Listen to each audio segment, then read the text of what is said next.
Welcome to Sir Keir Starmer's Benefits Britain. The Prime Minister has the backbone of a jellyfish. He's caved in and completely bottled the welfare bill. Get a load of this. So, there are roughly 9.9 million people of working age claiming benefits in Britain. 22% of the working age population are on benefits. 6.4 million people were on universal credit as of January 2024. You can claim benefits for acne, writer's cramp and factitious disorders, which are, you ready for this, symptoms you're making up. 1 in 5 new cars sold are for the Motability Scheme, where people who say they're disabled need the car to get around. And this includes brand new BMWs.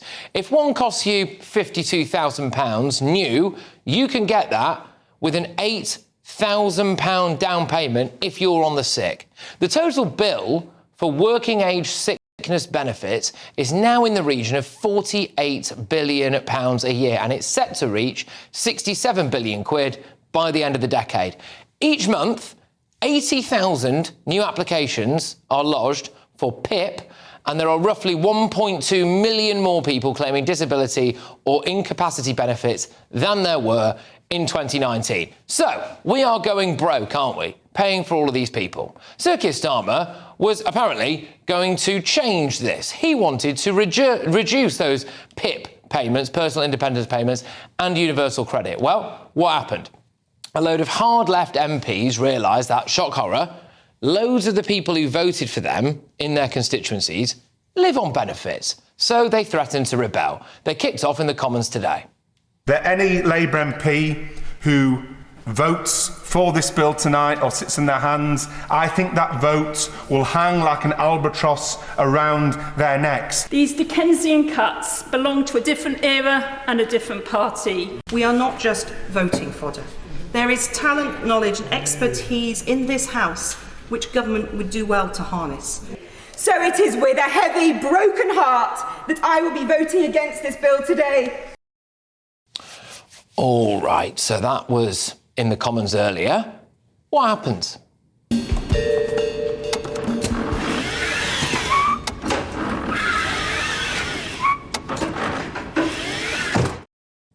Sir Keir Starmer U-turns, doesn't he? He drops his plans, no real changes to the benefit system, which led to this utter farce. This is crazy, man. This is outrageous, man. This bill isn't fit for purpose.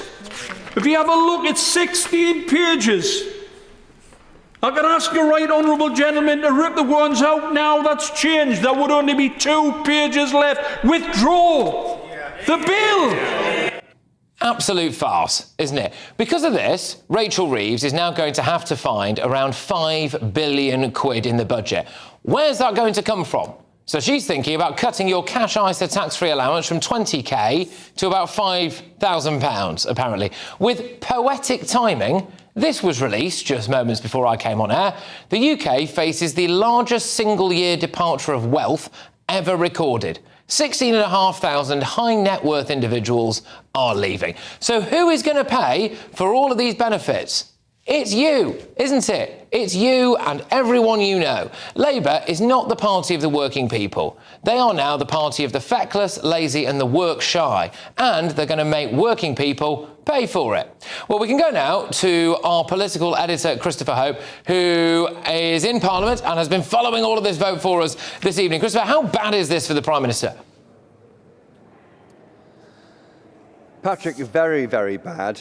Looking at some of the Labour quotes doing the rounds, it's called a cluster blank word of Godzilla proportions, is what one Labour MP said to reporters. It is a complete disaster for this government. The week when it should be celebrating, marking this, the achievements, as Sir Keir Starmer told his cabinet earlier today. Instead, they are literally licking their wounds. I've been wandering around Parliament in the past hour trying to work out what Labour MPs are thinking. They're all gathered in groups, looking like they've been hit by some kind of explosion. Something's happened. They're like the war wounded from a battle. How do they get to this stage? A week ago, they had cuts planned of £5 billion from the welfare budget. Today, it's almost all gone. We don't know what it will be. They removed this PIP element, this personal independent payment element, and we're not sure what's going to